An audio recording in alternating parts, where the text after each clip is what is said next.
To start with a sort of basic description of what we're going to be doing this week, I'm going to be asking you to do a copy of a master drawing, a portrait drawing done by an old master. So on the one hand, I'm going to ask you to do a straightforward, careful copy of the drawing. So something like what we see here. This is actually a drawing I did in 1987 when I was a student. And it's a copy of this very famous, I think, very beautiful drawing by Peter Paul Rubens.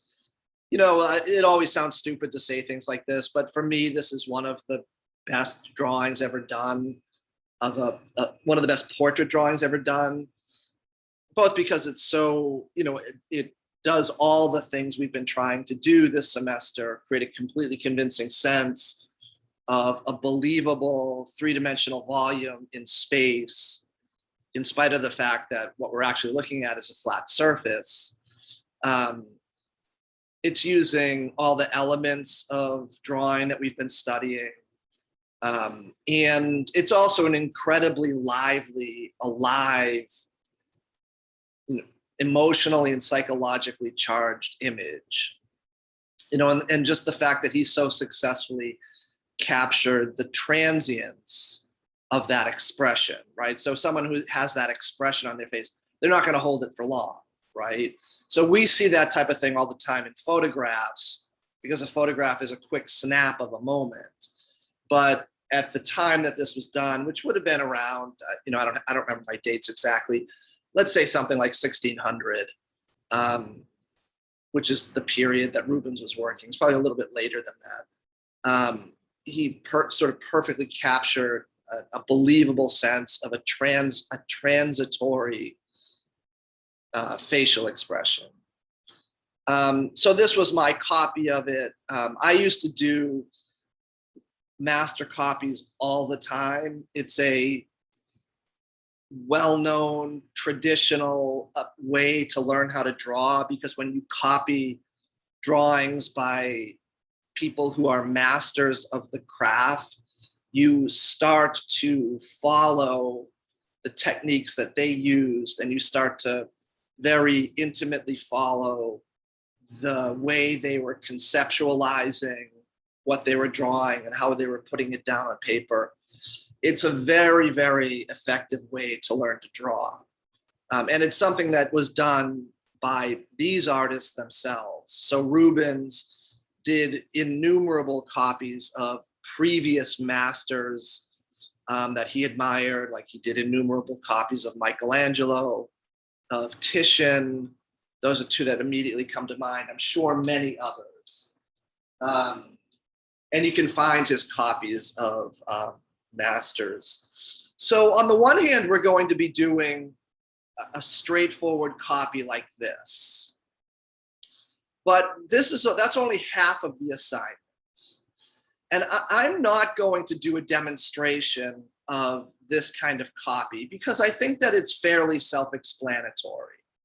I think that, and I think that I've given the rudimentary skills that are necessary for you to be able to do a copy like this to the best of your ability. So I'm not going to do a demo of this. Just as I did in this drawing, I didn't use exactly the same media, right? This is a drawing in probably charcoal or some kind of black chalk, and obviously red chalk. And Rubens did that kind of drawing a lot, and some white chalk in addition to that. You could do that if you choose to do, let's say you choose to do a Rubens copy. Let's say you choose to do this copy. If you wanted to get toned paper, or even if you tried to get this kind of toned paper that approximated this and used black and red chalk, that would be, that's great. But you don't have to do that. You could also just do this copy in pencil like I did. I will be I'll be posting, let's say 5 to 10 possible images for you to work from. You're also welcome to use your own and research your own old master portrait drawing and work from that. If you do that, I am going to insist that you send it to me first just to get it approved. But you're certainly welcome to do that. And in fact, I would prefer people do that. Not to sound like a geezer, but when I was a student, there was no such thing, obviously. Like all the technology we use essentially didn't exist, right? So there's no such thing as Blackboard or that kind of thing. So a faculty member couldn't post images on Blackboard. So we just had to go out and find one. For the most part, going to the library and checking out a book. The thing about doing that is that it makes you go out and decide who are the artists that you really love. You do the research. Of course, maybe that's a little bit of an oversimplification because I'm sure most of us went out and looked for the artists that were recommended to us by the faculty member. But nevertheless, it starts you on the process of researching. So, if people want to do that, I would really encourage it. You could do some research by Googling, old master portrait drawings. So a lot of the drawings that come up are not going to be old master portrait drawings, but some of them will be.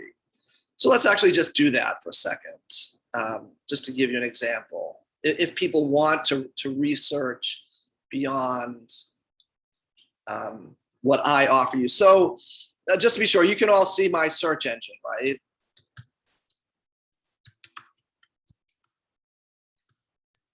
Is that right?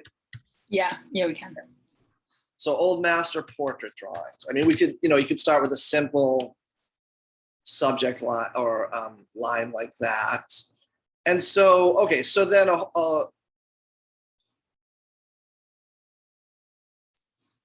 so then some drawings come up that are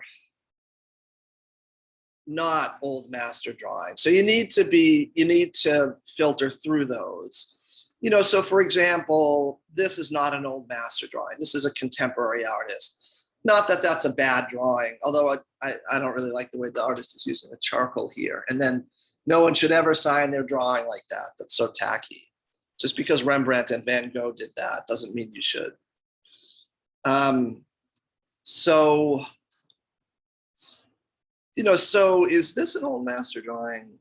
Yeah, I guess it is. I don't know who that is, though. Let's see who that is. Wait, I'm going to guess. It's French, I bet. All I can say is it's French, 18th century. Let's see if I'm right. I'm going to be embarrassed if I'm wrong. Yep, Greuze. I was right about that. I should have guessed him. So you could choose that. Any of these, actually. These are all good options. So this Greuze drawing, this Dürer drawing, I'm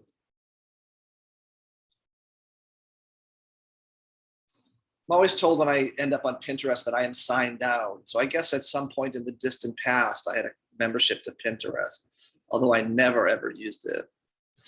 So some of these old master portrait drawings are more appropriate than others. This kind of doodle by Dürer wouldn't be so appropriate just because it's a doodle. He did it when he was 13. It's not that good. Some drawings are, maybe a little bit too,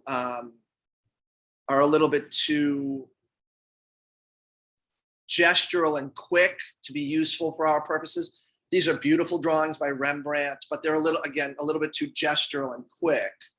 So what you want to look for is a relatively finished drawing by an old master. So this Greuze, this Dürer, let's go back to our Google page.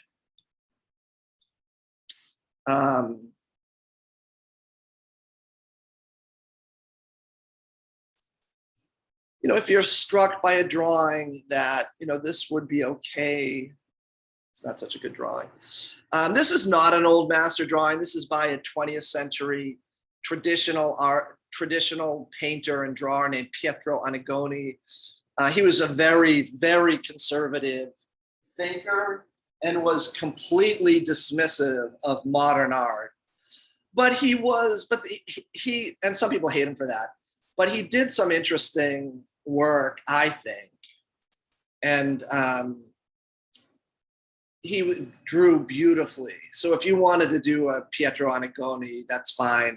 And we can extend the definition of old master a bit, meaning that I don't want people to do drawings by like these contemporary atelier people. So I've shown some of them. Like, this is a contemporary atelier artist. The reason I don't want you to do that, not that these are bad, I mean, and some of them are very good, but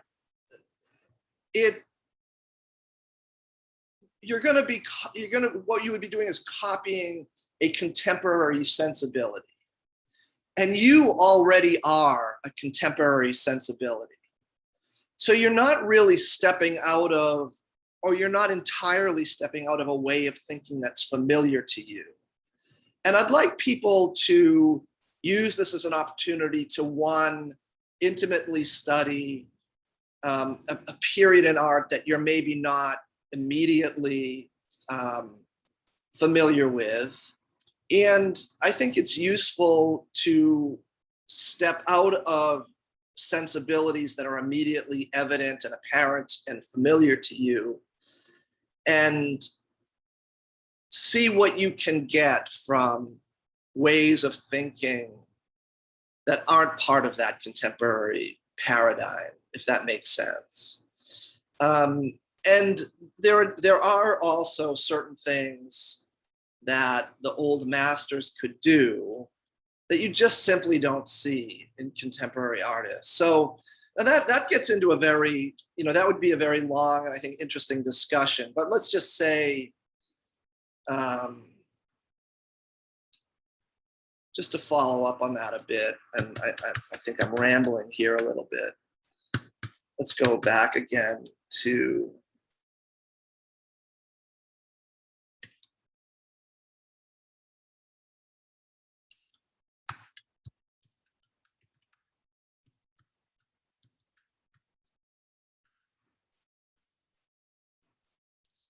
a drawing we've looked at many times. So you could, by the way, do a detail of a drawing. So you could say, that's a detail of that Michelangelo drawing we've looked at many times. You could do this for sure, even though, and this is a big reproduction, it's huge. So you could certainly you could choose a detail like that, and that would actually be a great drawing to choose. But let's say, like, whoops, my paper's falling. I'm gonna have to somehow deal with that. Okay, so let's just look at a Michelangelo drawing to go back to the idea of contemporary sensibility and trying out a sensibility that is not immediately your own. So let's look at a very good contemporary drawer. So let's say,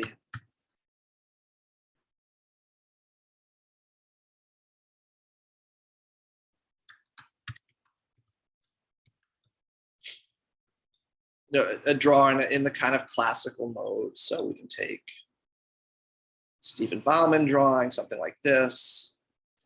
And this is certainly a very good drawing. Technically, it's a very good drawing.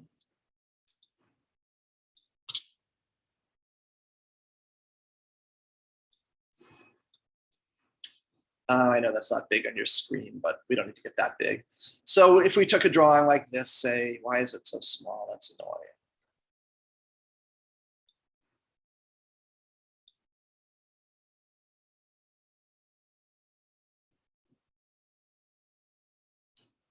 Come on, man, have a good web page, Jesus.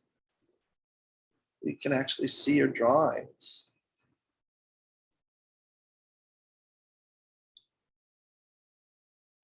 Okay, so that's a little better. Okay, so let's say a Stephen Bauman. you could learn from this, but a drawing like Michelangelo's is much better. And I mean, it's just vastly better drawing. Now, on the one hand, again, that's one of those unfair statements I make in my lectures where, of course, Michelangelo, maybe some people would argue the best drawer ever, at least in the tradition we're talking about. Again, apologies for stupid statements like that, but there's some truth to that. But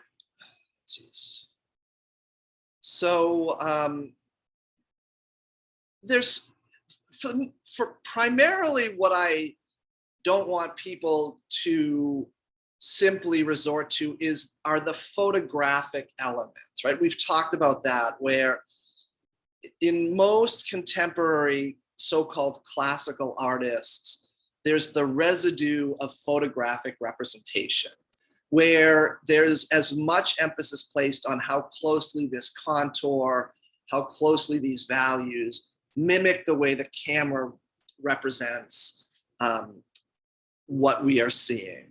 And that is entirely absent in an old master drawing because that sensibility just wasn't available. And I'd like people to draw as much as they can from a sensibility that did not rely on photographic reproduction as part of the way they understand representation, and therefore as part of the way they understand drawing. So again, you are certainly welcome to do a search. I'll probably include this now that I found this reproduction. I'll include this drawing as a possibility. I mean, one thing that's amazing about this drawing is look how incredibly convincing the sense of the space is, in spite of the fact that the artist has not included a lot of information up here. So we get this elaborate or a relatively elaborate rendering of the forehead. And notice the way Michelangelo has organized the values. So we have a light value, receiving the light here. And we read that as a plane moving backwards in space, right? So this is closer to us than this, and that plane is moving backwards in space. That plane parallel to and most strongly illuminated by the light source. Then notice how the halftones show us where the plane drops down, right? So we have a kind of roof-like angled plane here. That's reinforced by that little indication of probably the part in the model's hair, or maybe just the center line. And then notice how the tones on the side of the head, they turn a corner, right? We have this halftone and then we turn a corner here. And look at these gestural lines that Michelangelo's put down. They reinforce that plane, the plane that we arrived at when we turned this corner, right? From this halftone, we turn a corner here where the form goes into shadow, and these lines reinforce that plane. So we're tossed back along that side plane. So we have this sense of swimming in this space that the artist has created. Very, very profoundly realized. Where in an artist like Stephen Bauman, again, Stephen Bauman is a really good artist and draws really well. But, and I am sure he would admit 100% that his drawings don't do what Michelangelo's do. He's thinking about all those elements, but notice how some of these marks, they just sort of sit on the surface, right? They don't really help us like swim through the space. Where all the marks in the Michelangelo drawing really set up this incredibly convincing structure in the space that the artist has created. So, and then there are certain artists in the 20th century. I mentioned Annigoni. John Wilson is an artist that we've looked at. So I'll include some others, but primarily it's for this drawing, copying an old master drawing. So, okay, so where do we go from here? Let's see. So that's going to be one half of the assignment. So you're going to do a straightforward copy. I made the eyes too big. I also did something that I always tell people be sure not to do. And I made that mistake myself. Look here how I overstated the reflected light. So there's reflected light here. Excuse me. And when students of mine have done this drawing, they've copied this drawing in the past, they have drawn the shadow, but then they've left that part of the shadow as the same as the light mass. Where, remember, we're looking for light masses and dark masses, and then really trying to analyze the way the elements of light and shadow work within those bigger structures. So this shadow mass, this is where the form drops into shadow, right? This here is a reflected light. And that's darker than anything in the light part of the form. So that, sometimes students read that as simply a light area, but it has to, if we're going to make this form work, it has to be part of the shadow. So darker, so lighter than the core of the shadow, but darker than anything in the light masses. And I didn't darken that enough. So if you look at Ruben's drawing and my drawing, this, notice how this jawline wants to flip forward, right? It doesn't really curve back in space like the Rubens does. So you have to be hyper conscious of not overstating the reflected lights. Reflected lights are lighter than the shadow accents. They're lighter than the core of the shadow, but they are not anywhere near as light as anything in the light side of the form. You have to remember that. So now, so again, one half of the assignment is this straightforward copy. The other half of the assignment is going to be an analysis of the master copy.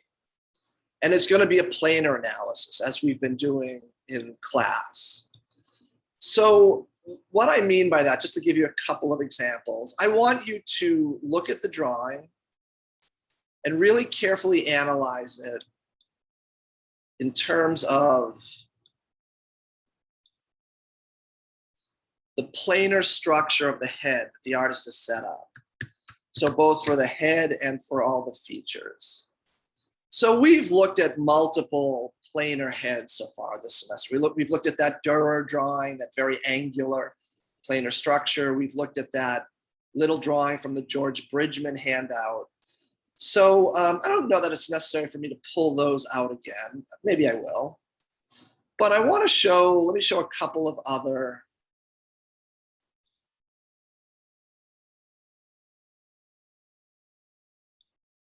images. So this is a series of drawings. This is from a drawing book that I've only found it online, but it seems to be a pretty good drawing book. I forget the name of the author. He has a Russian name, and I think it was originally a Russian book translated into English. So this is a finished drawing that he does in the process of walking people through how to draw. And for one thing, notice how beautifully he has lit the model, how he's dealt with light and shadow the way we're doing it. And there's also a really convincing sense of the structure of this, you know, the volume, the space, and the structure of this head. And so he walks you through how to arrive at that structure. So this would be a beginning stage of the drawing, where he's blocking out the head that's ultimately going to be this, you know, resolved, finished drawing. But he's starting the head. So note the light and shadow, the way the light and shadow create planes moving in different directions. He started the head very simply as this kind of planar layout, right? Just a front plane, a side plane that's revealed by the light and shadow. He's using points and lines to walk over or trace over the top plane of the head. He's given examples from throughout our history. He's showing how that structure relates to the structure of the skull and to the structure of the écorché. Écorché is just a flayed body, so we can see the muscles and the bones. And in this book, he takes you through various other ways of understanding the structure, the planar structure. Again, juxtaposing that with examples from sculptures and paintings and drawings from throughout art history. So we're going to be doing a planar analysis. We're going to be doing both a straightforward copy of our chosen drawing and a planar analysis, similar to the planar analysis we've been doing for other things, but we're now going to take it and apply it to the human body in the form of the human head. So notice a planar evaluation or a planar analysis of the eye that he's drawing. So the artist is being careful not merely look at the almond-like shape of the eye, but instead really get into the structural nuances and figure out how do we understand the structure of this feature as a series of planes and forms that are the result of underlying anatomical information, which I know most people, or probably nobody in our class knows, but we're going to be taking a first step in starting that understanding. This artist, by the way, has laid in a kind of simplified version of the cheekbone here. You can barely see the cheekbone he's thinking about. But again, I don't expect people to know anatomy. We're instead just going to be taking an observed planar analysis. So the eye, a planar analysis of the nose. This is a planar analysis of the head itself. Let me see, is this? Oh, okay, so this is a PDF I put together with all of those. I'll send this. This is a PDF with some information about planar analysis. So I'll send this to everybody. And this is not a very high resolution, but it's a good example of the kind of planar analysis we're first going to be doing of the master drawing we choose. So you're going to be both doing a planar analysis like this, which I will do a demonstration of, and then you're going to do a straightforward master copy. And so those are going to be two separate drawings. You're not going to do the planar analysis and then the master copy on top of that. They will be two separate drawings. Okay, so before we start the demonstration, does anyone have any questions?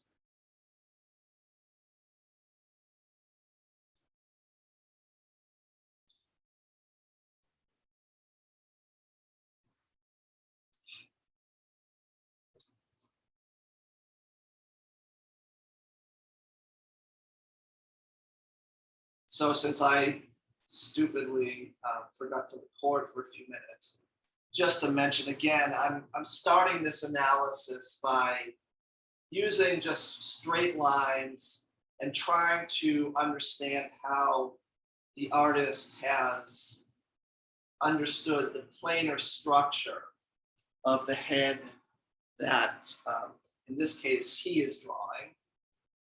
Some people may choose to do artist by the drawing by a woman. It's fine. I would include several. In this case, he. So I'm just blocking in the masses of the hair.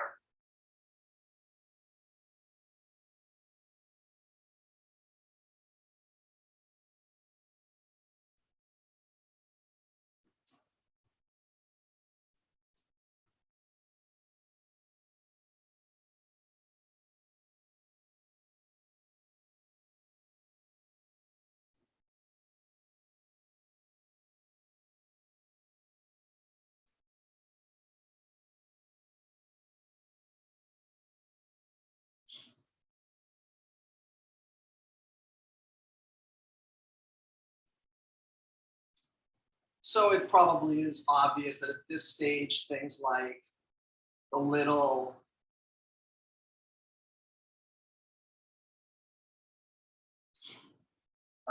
tufts of hair aren't that important. You can certainly put them in if you want. Okay. So I have a rough-in of the main contours.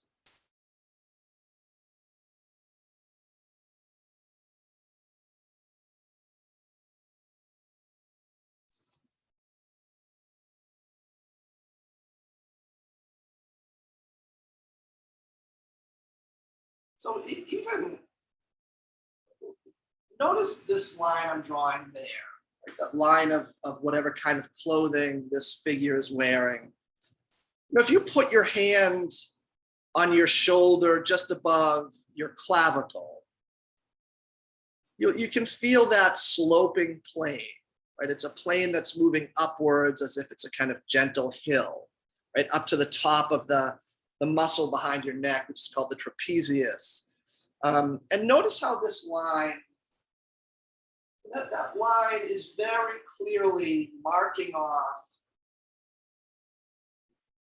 that planar movement, right? That movement up that hill-like planar structure of the model's shoulder. And maybe that sounds like an obvious, well, or maybe some people would say, well, obviously it's going to do that. But it's actually very easy to make a drawing and not be thinking in those terms. So you end up drawing something that like that line of the clothing, and it just seems to sit there flat on the page.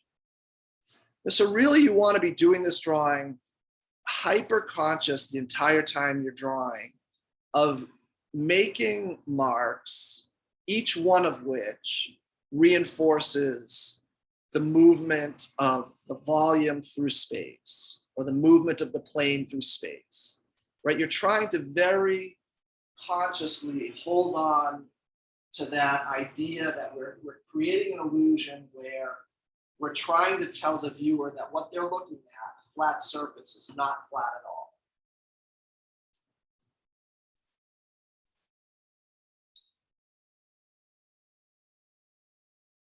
And again, it's that is a sensibility that would have been second nature to an artist working at this time. It's no longer second nature to us because we have examples of photographs all around us, which are already representations of the world which are two-dimensional.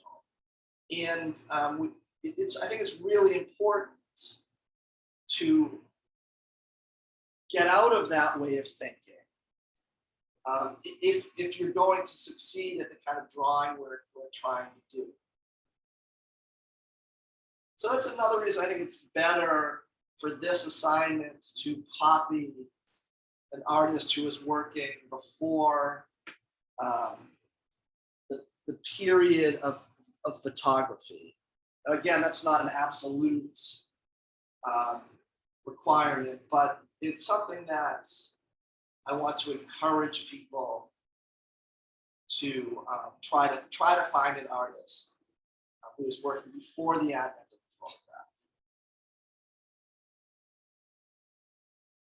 So what I'm doing now here is I'm analyzing, I'm looking at the halftones on the head, and I'm asking myself, what planar structure are those halftones revealing to me?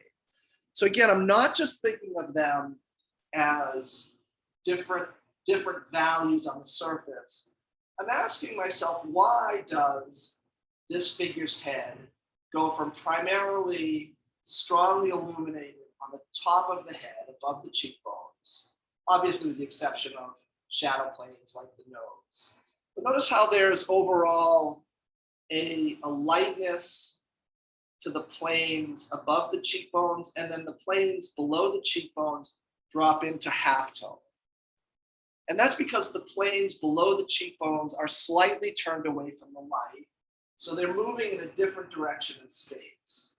And I'm looking at those halftone planes, and I'm going to trace out the planar structure that those halftones reveal. And I'm going to draw in that planar structure, same way we've seen it done in different drawings throughout the semester. Not as tone, but as planar shifts. So there's a halftone here that Del Sarto has drawn that shows us the backward moving plane on the left side of the head. So that's a halftone that's doing the same job as the shadow tone on the right hand plane. So I want to be analyzing the tones in the drawing again as planes here. So that's exactly the kind of analysis we're doing. Again, if there are any questions about that, any way I can clarify that, please let me know.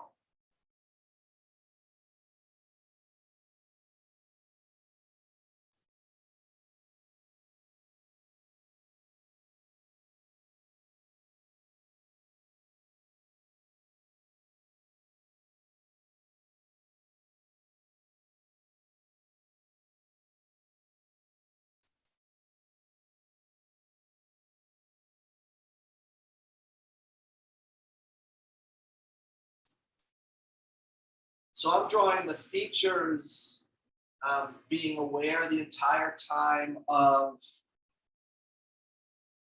the center line that I've already established. So I'm going to be conscious of keeping those features on the center line. And I'm going to be drawing the eyebrows, but more important than that, I'm drawing the brow ridge. So what does that mean? So the brow ridge, it's that prominent part of the skull, and it's generally right below your eyebrows. That's the furthest point out on your eye sockets. It's the furthest point forward. And you can feel it on yourself. If you run your fingers along your eyebrow, you can feel that bony ridge. The technical name of that is the superciliary arch. But it's more colloquially called the brow ridge. And here again is something where you want to start drawing with a kind of sophistication that doesn't allow you to simply see eyebrows as a shape on the surface, something like that, or little hairs. Instead, you want to understand what's going on below them. And what those eyebrows are actually showing us is in the way they move across the surface, is they're showing us the way the planes on the forehead above the eye sockets move through space.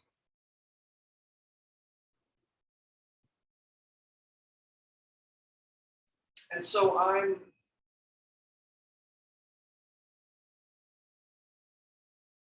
again looking at all clues to help me see the underlying plane structure of the head. So I've drawn a little plane there.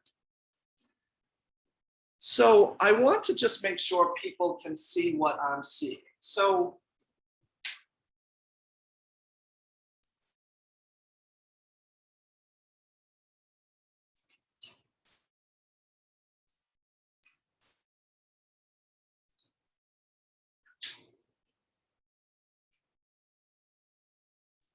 if I draw,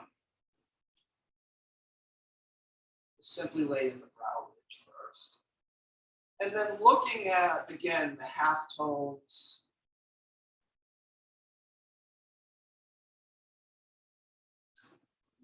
on the portrait, I see a series of planes doing something like this. Just finesse them a little bit.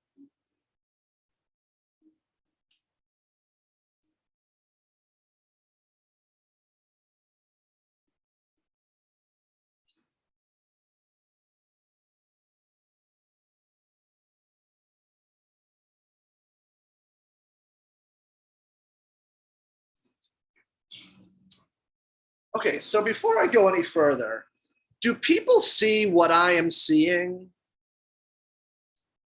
Please tell me if you don't.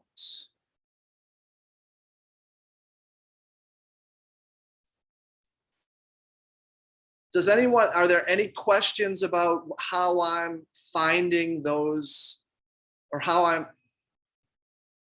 arriving at the planar analysis I'm arriving at?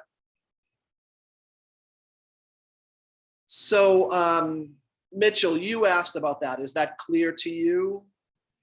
No, my question was, how did you want us to present it as far as an assignment? Like Yeah, these?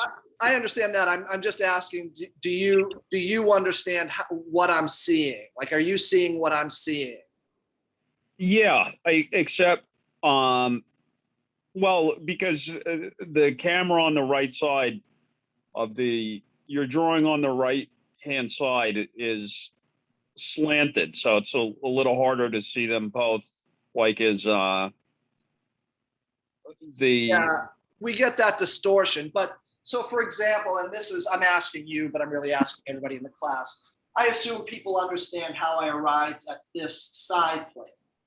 yeah. But are you also seeing, and this, I need to finesse this a little bit more to get the proportions exactly right. But are you seeing the way I'm analyzing?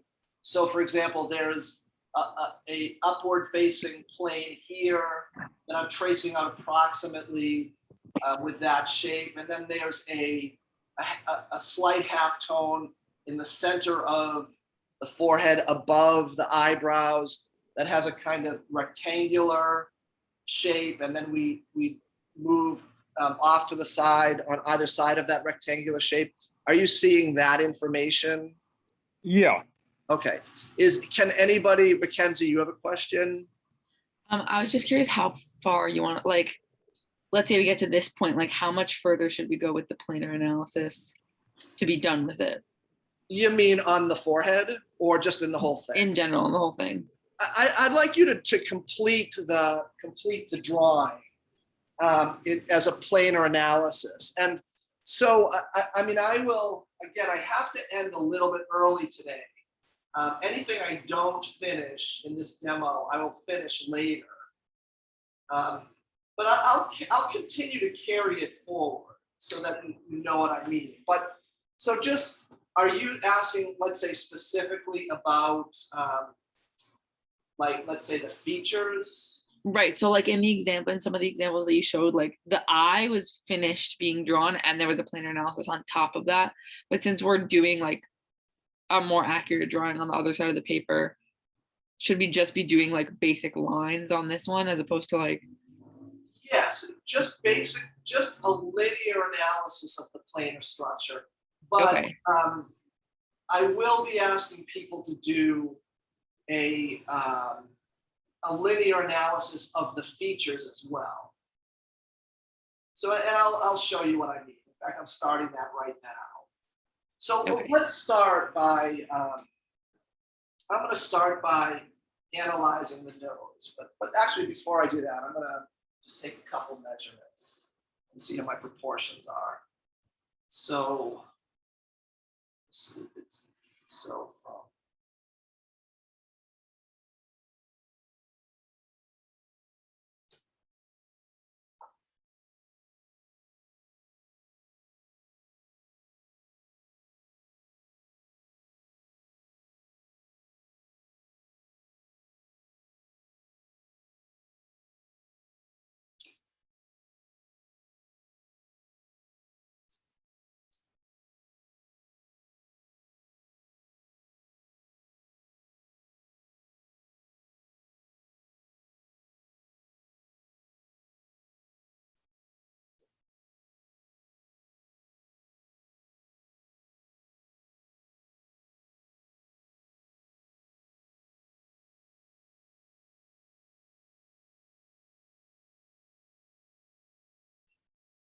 So my head actually needs to get a little bit shorter,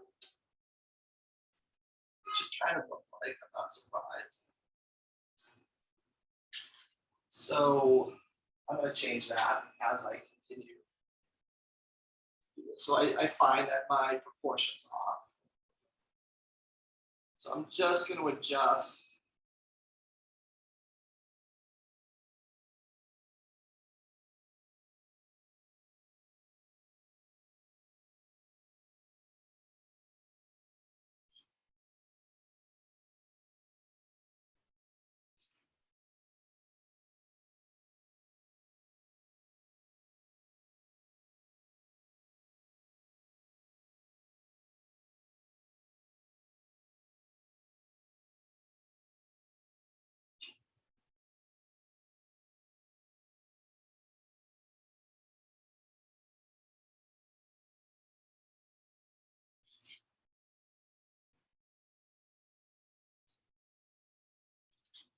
And in figuring out proportions, I'm gonna ask myself what feature is halfway up the head.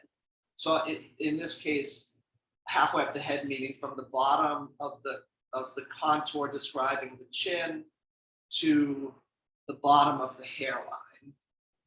I'm gonna find out what's halfway between those 2 points. So at about 2.5. So it's about here. So I'm going to make sure that that point on the nose is accurately placed in my drawing. So my head 6.25. So at 3 1/8 is about where. That's about right in my drawing. So I don't need to change that.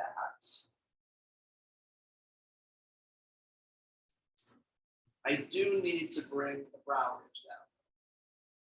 Probably about this much.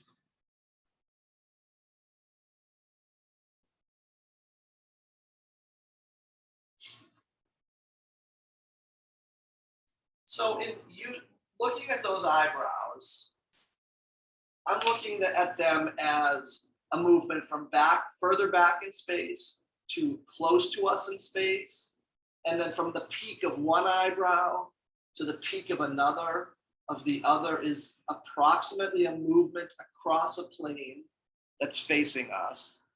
And then as that eyebrow drops down, it's again rolling around the roundness of the head and dropping back in space. So I'm very much thinking about that move from further away from us to closer, across the front plane, and then backwards in space as it rolls around the head.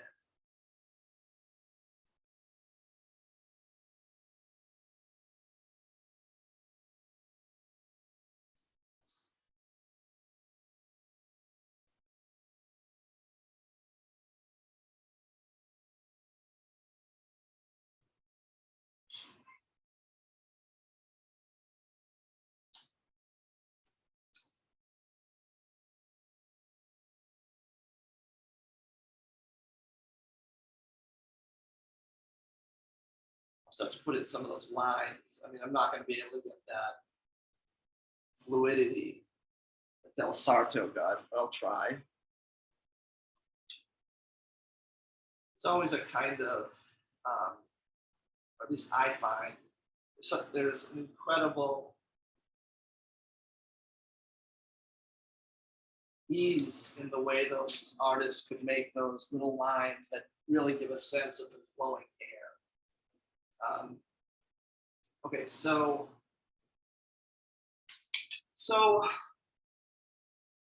how do we figure out this nose?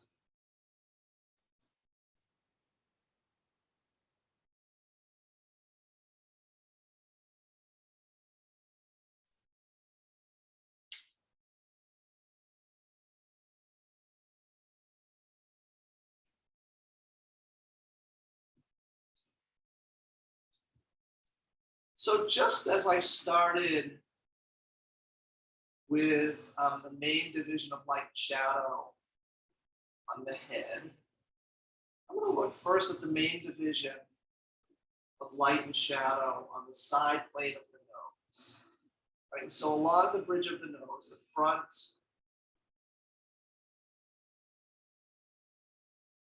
bridge-like plane, and the bridge of the nose, not an anatomical term, but a common everyday term, we call it the bridge of the nose because it seems a little bit like a walkway, right? The same way a bridge is a walkway, a flat walkway. So this front plane of the nose, the bridge of the nose, is illuminated.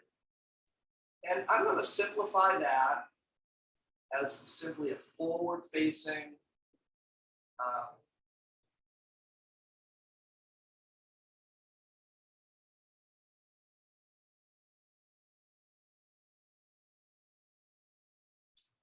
forward-facing flat plane.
And then I'm going to block in very broadly. I don't need to pay a lot, and I don't need to pay much attention at all to any of the complexity of the organic complexity of the shadow pattern.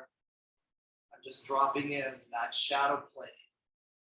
Again, thinking about it as a plane, right? So it's a movement from a point in space closer to us to a point in space further away. And I want to set this drawing up so that I am clearly setting up a spatial movement. I'm disregarding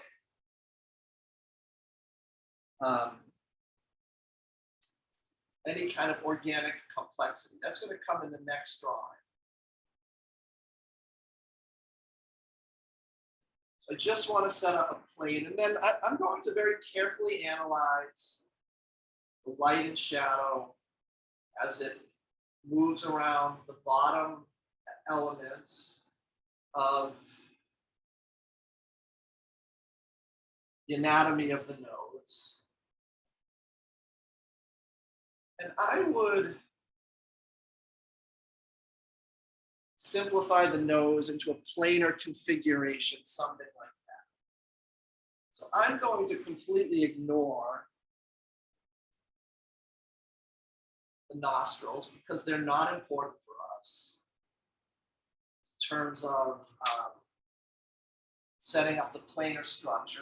The nostrils are simply holes on the bottom plane of the nose. So they're not part of the planar structure, but people often pay a great deal of attention to the nostrils. They're one of those things that we think of as being a required element in a drawing of a person's head. In the same way kids might think of the eyelashes, like they have to put in those little eyelashes. I'm not concerned about them because they don't really help us see the planar structure.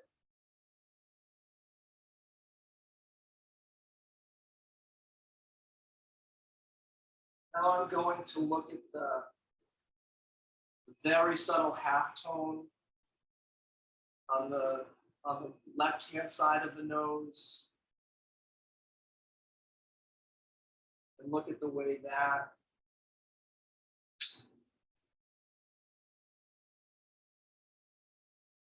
describes that backward moving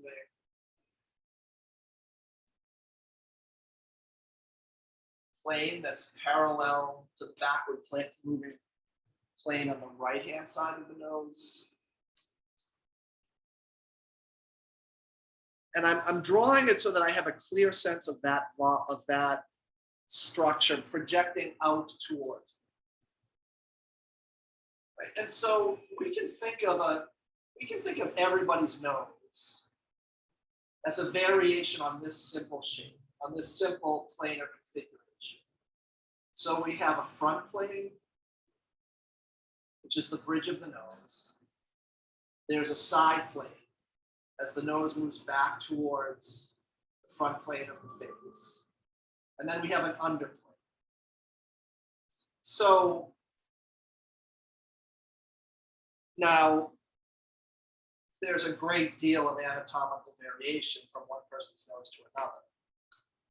But given those, in thinking about those variations, everybody's nose first of all, exists as a structure in space, right? It's not flat.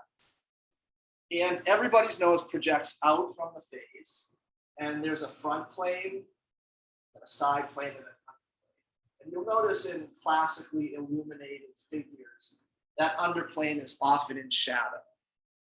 And so you want to always draw the nose or any other feature you're drawing so it has that clarity of structure in space. Of course, the difficult part about drawing is creating that clarity of structure in space at the same time that you make a convincing organic representation.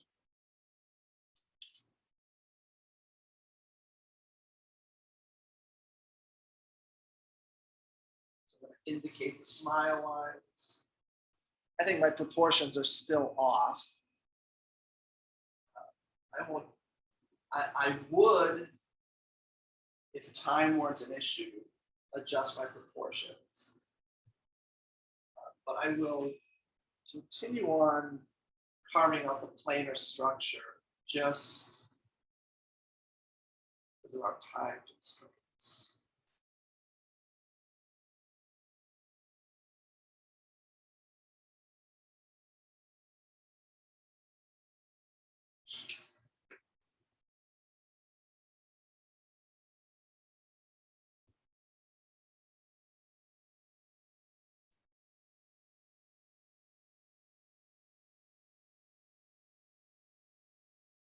I want to ask again, because I want to make sure that this is clear to everybody. So I've, as I said at the beginning of this demonstration, I traced out a side plane, a structural side plane that's indicated to me by the placement of the halftones in the Andrea del Sarto drawing. I just want to make absolutely sure that I'm not drawing something that people don't see how I arrived at. So I just want to encourage anybody who may be unclear about what I drew to make sure you let me know. So can I clarify anything of what I'm drawing so far? And so this is probably obvious, but now, or maybe not. I'm drawing, what we sometimes call the smile lines above the lip area. They do have a technical name, I forget what it is. And I'm thinking about that also as a plane, right? The reason that's in a halftone is because it's turned away from the light slightly. And so it's moving in a different direction from those planes around it that are directly facing the light source. And so I'm drawing it now not as a tone, but as a plane moving through space.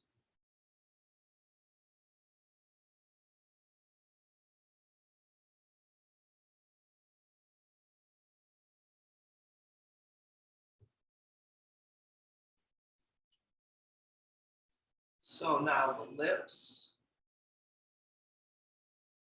I'm first going to completely ignore all of those familiar elements or details on the lips that we are so inclined to draw before we do anything else. So meaning that little dip on the lip, I'm ignoring that. And I'm thinking of the lips in this case as, again, a plane. So in the case of the lips here, it's a plane that's turning under, right? So we have the front plane of the skin above the lip or above the pigmented part of the lip. And then where the pigmentation starts, that's a turning under. Right, so we can think of the pigmented part of the lip, the colored part of the lip, as a turn under towards the interior of the mouth, really. So the lips really are a turning towards the interior of the mouth. And so I want to indicate that as a plane.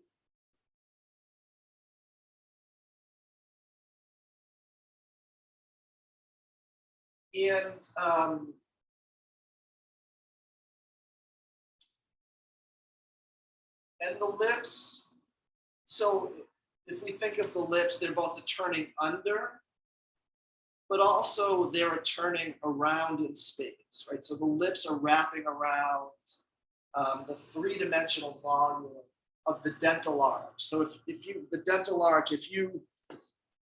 think about running your fingers around the surface of your teeth, you would be running your fingers around a kind of horseshoe-like shape, right? And the soft tissue of the lips, in effect, wraps around that dental arch. So you want to indicate the movement around in space. So from a front plane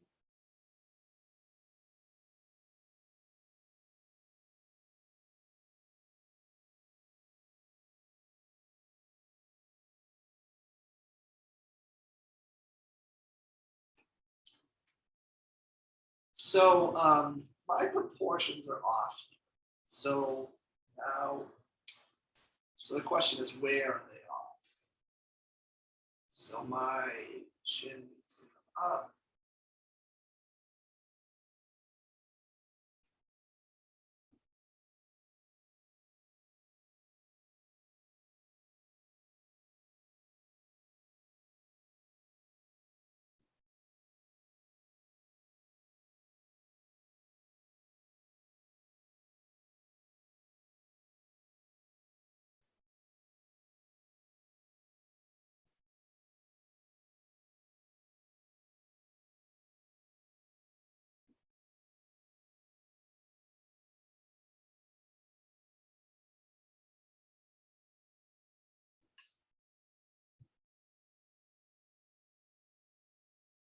And I'll keep making those adjustments.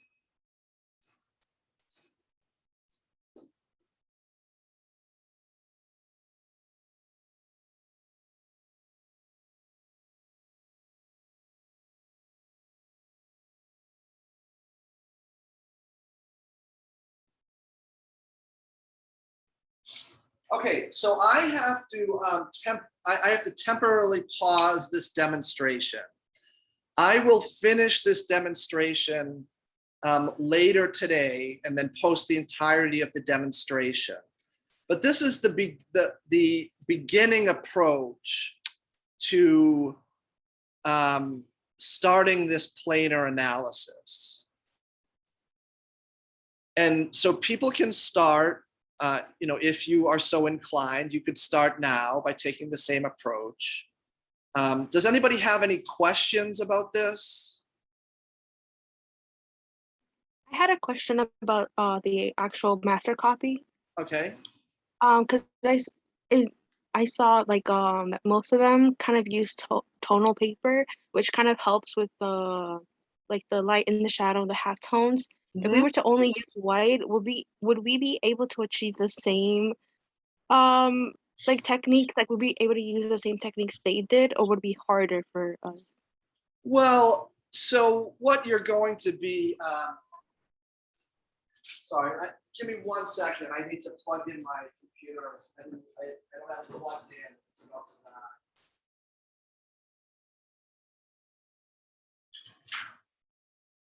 But you would be able to achieve most of the effects. The one thing you wouldn't be able to achieve is any of the planes that are created by the white chalk. So I can just show you again.